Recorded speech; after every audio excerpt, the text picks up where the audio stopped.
यदि आपको class 12th की समाकलनों का अनुप्रयोग चैप्टर 8 है मैथ का, तो चैप्टर 8 को अगर पढ़ना है, अगर उसका चाहते हैं क्वेश्चन बनाना, तो इसका बेस्ट कॉन्सेप्ट आपको जानना बहुत जरूरी होगा। देखिए एनसीईआरटी में चैप्टर का नाम है समाकलनों का अनुप्रयोग। इसी चैप्टर में जितना भी क्वेश्चन है, जो इसमें कर्व दिखाई देते हैं, इसका जो एरिया है ये निकालना होता है, ये सब एरियाज निकालना होता है। फिर इसमें ये सब एरिया वगैरह जो है ये इसको सॉल्व करना होता है। तो किस तरीके से इसको सॉल्व किया जाएगा, ये सब चीज इसी सब कॉन्सेप्ट के आधार पर होता है। एक्सरसाइज 8 में है, देखिए यहाँ पे इक्वेशन दिया है। इस सारे इक्वेशन को प्रथम पाद वगैरह ये सब चीज जो दिया रहता है, इस सब चीज फर्स्ट क्वाड्रेंट इसको बोलते हैं इंग्लिश में। तो ये सब चीज अगर क्वेश्चन को समझना है तो सबसे पहले हमको उसके बारे में जानना होगा कि आखिर दिया क्या होता है और कैसे इसको सॉल्व किया जाता है। तो देखिए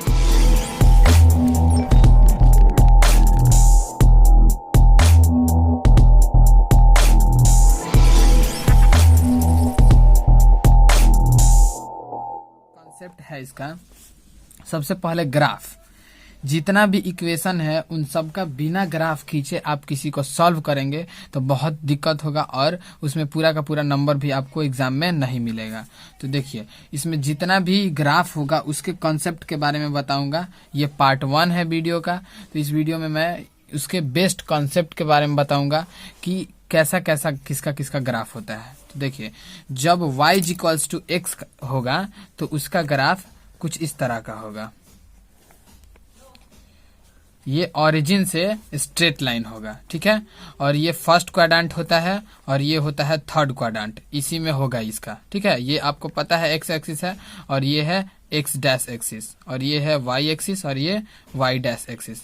तो ये आपको पता है और ऐसे इसका ग्राफ होता है, ये ध्यान में रहना चाहिए, तब जाकर के सवाल आपसे सॉल्व होगा।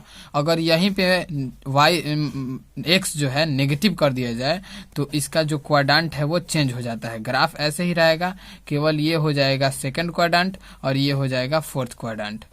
तो इस तरह इसको सॉल्व करना। अब देखिए कांस्टेंट का अगर ग्राफ खींचना हो, तो कांस्टेंट का अगर कभी भी ग्राफ खींचना हो तो ये हो जाएगा हमारा एक्स एक्सिस और ये हो जाएगा एक्स डैश और ये हो जाएगा वाई और ये वाई डैश। ये सब आपको पता है, बस ध्यान रखना है। देखिए यहाँ पे y = 1 ये कांस्टेंट नंबर है, 2 3 4 भी हो सकता है। तो y = अगर 1 हो तो ये देखिए पॉजिटिव है, इसका मतलब है कि ये है y एक्सिस और ये होता है ऊपर पॉजिटिव। तो यहाँ मान लेते हैं 1, तो इसका ग्राफ ऐसे हो जाएगा, ठीक है। और फिर है y = -1, तो यहाँ पे हो जाएगा हमारा -1, तो इसका ग्राफ ऐसे हो जाएगा, ठीक है। अब देखिए अगर है x = 1 तो आपको पता होगा इधर पॉजिटिव होता है, तो इधर मान लेते हैं 1, तो इसका ग्राफ कुछ इस तरह हो जाएगा। अगर इधर देखिए -1 है तो यहाँ पे -1 ले लेते हैं, तो ये हो जाएगा इसका ग्राफ। तो इस सब ग्राफ को ही केवल देख करके सारा सॉल्व करना है। आगे हमारा इक्वेशन आएगा वृत्त का, जो कि बहुत VVI है, जो एग्जाम में आता है और इसी पे क्वेश्चन कितना सारा सॉल्व होता है। और भी VVIs हैं, यही VVIs नहीं है। तो इसका जो इक्वेशन होता है x², फोर्थ नंबर है ये, तो x² + y² बराबर a² होता है, ठीक है। तो यहाँ पे ध्यान दीजिएगा, ये जो बराबर में होता है इसको हमेशा a² के रूप में ही रखना है। अगर कभी नंबर आए तो उसको स्क्वायर के रूप में तोड़िएगा। तो ये होता है हमारा रेडियस, ये होता है वृत्त का, ठीक है। तो एक वृत्त लेंगे, कैसे, वैसे नहीं लेना है जैसे आप 9 10 में वृत्त लेते थे। तो उसको क्या करना है, एक गोल एक्सिस पे इसको वृत्त बनाना है, ठीक है। एक्सिस पे ये पता है x axis y axis, sorry x dash axis y axis y dash axis. तो ये देखिए ये जो है 0,0 होता है, मूल बिंदु होता है ना। और यहाँ से ये जो दूरी होगा ये वाला होगा a, है ना। तो यहाँ पे कर देंगे a,0 और ये होता है, यही होता है रेडियस, ठीक है। वृत्त का आर क्या हो जाएगा, यहाँ पे a हो जाएगा। तो ध्यान में रहे ये बात। इसका इक्वेशन ये होता है, ये याद बहुत रखना होगा तभी जा करके हो पाएगा। 5वां नंबर जो है हमारा, इसमें आता है हमारा एलिप्स का, एलिप्स। तो एलिप्स में एलिप्स का इक्वेशन होता है x² / a² + y² / b² बराबर 1 होता है, ठीक है। तो यहाँ पे ये बात ध्यान देना है a² और b² का, ठीक ठीक है। तो जब इसमें दो तरह के ग्राफ बनेंगे तो पहला ग्राफ होगा ऐसे, जब ए हमारा बड़ा हो, ए ग्रेटर देन हो बी के, ठीक है। जब ए बड़ा हो बी से, तो जब ए बड़ा होगा तो इलिप्स कुछ इस प्रकार का बनेगा। ये है इलिप्स, क्या है, इलिप्स इस तरह का बनेगा। और देखिए ए बड़ा है मतलब कि ये दूरी ज्यादा है ना, तो ए बड़ा हो जाएगा। तो ये हो जाएगा a,0 और ये हो जाएगा -a,0। नेगेटिव होता है, ये बात आपको पता है। तो ये क्या हो जाएगा, जब ये a हुआ तो ये b हो जाएगा, b का 0,b और ये हो जाएगा 0,-b। अब देखिए यहाँ पे 0,-b जो लिखे हैं, तो ये ध्यान रखिएगा, ये पहला x होता है और y, ये बात आपको पता होना चाहिए, तब ये समझ में आएगा। तो ये इलिप्स का इक्वेशन है और ऐसे ही रखा जाता है, इस बात को ध्यान रखना है। अब देखिए जब ग्रेटर देन हो, ए जो हो लेस देन हो बी, मतलब कि बी ग्रेटर देन हो ए से, है ना, बी जो हो ग्रेटर देन हो ए से, तब क्या होगा, अब आपको समझ आ गया होगा कि बी जो है बड़ा है, तो इसका मतलब है कि ये ग्राफ जो है y पे बनेगा, ये इलिप्स कुछ इस प्रकार का बनेगा। तो ये a क्या हो गया, -a,0, ये छोटा हो गया, और a,0 ये भी छोटा हो गया, और ये हो गया 0,b और 0,-b। ये है इलिप्स का कॉन्सेप्ट। अब इलिप्स का कॉन्सेप्ट कंप्लीट करने के बाद अब आता है हमारा y = x² का ग्राफ, ठीक है। तो y = x² का ग्राफ, ये पांचवा में था, यहाँ भी पांचवे है, तो इसी का ग्राफ था।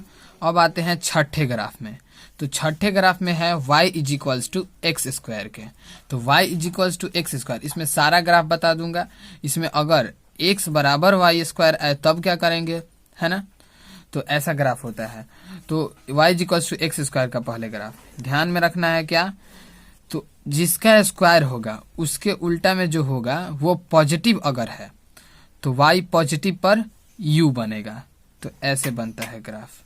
ये सब बनाना सीखा गया है पहले, अभी केवल ध्यान रखना है कि कैसे बनता है। तो ये ऐसे ग्राफ बनेगा, ठीक है। ये क्या है, y बराबर x² का ग्राफ। y पॉजिटिव है तो ऊपर वाला पॉजिटिव, है ना। अब देखिए यहाँ पे y पर स्क्वायर है, ये x पॉजिटिव है, तो ध्यान रहे यहाँ पे x पॉजिटिव इधर होता है, इधर नहीं होता है। तो इस तरह ग्राफ बनेगा, इसका बन गया इस तरह ग्राफ। तो ये क्या है, x बराबर y², चाहे y² बराबर x, ऐसे ग्राफ बता सकते हैं, ठीक है। तो इस तरह होता है इसका ग्राफ। अब आते हैं हम आगे कौन सा ग्राफ देखना है ये ध्यान में देना है, ठीक है। तो अब आता है हमारा y = -x²। ध्यान रहे, ये ग्राफ की शायद जरूरत नहीं पड़ेगी हमको लगता है, लेकिन ये बात जानना जरूरी है। y = अगर माइनस में x² रहे, है ना, तो माइनस में जब भी x² आता है तो जो y = x² का ग्राफ है उसका उल्टा हो जाता है। तो y = x² का ग्राफ ऊपर था तो हम क्या कर देंगे, नीचे कर देंगे। -y² बराबर x का मतलब x बराबर -y² का ग्राफ। तो हमारा इस साइड था तो हम उल्टा कर देंगे, इस साइड था तो हम कर देंगे इस साइड, हो जाएगा हमारा ग्राफ। तो ये हुआ हमारा पैराबोलिक ग्राफ। अब आता है हमारा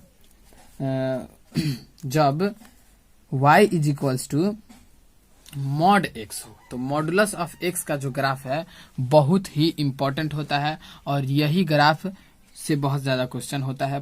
और ये पैराबोला जो होता है ये वाला होता है, और ये वृत्त वगैरह ये सब चीज होते हैं। तो अब देखते हैं y = mod x का ग्राफ, ठीक है। तो ये हो जाएगा 8वां नंबर हो जाएगा y = मॉडुलस ऑफ x का ग्राफ। मैंने 7 नंबर में नेगेटिव वाले को रखा है और यहाँ पे 6 नंबर में पॉजिटिव वाले को रखा है, ठीक है, पॉजिटिव वाले को। तो यहाँ पे देखिए, तो y = मॉडुलस ऑफ x का ग्राफ। तो y = मॉडुलस ऑफ x का ग्राफ भी शेप जैसा होता है, ये याद रखना है, भी जैसा होगा, ठीक है। ऐसा ही होगा y = mod x का ग्राफ, ध्यान में रहे, ठीक है।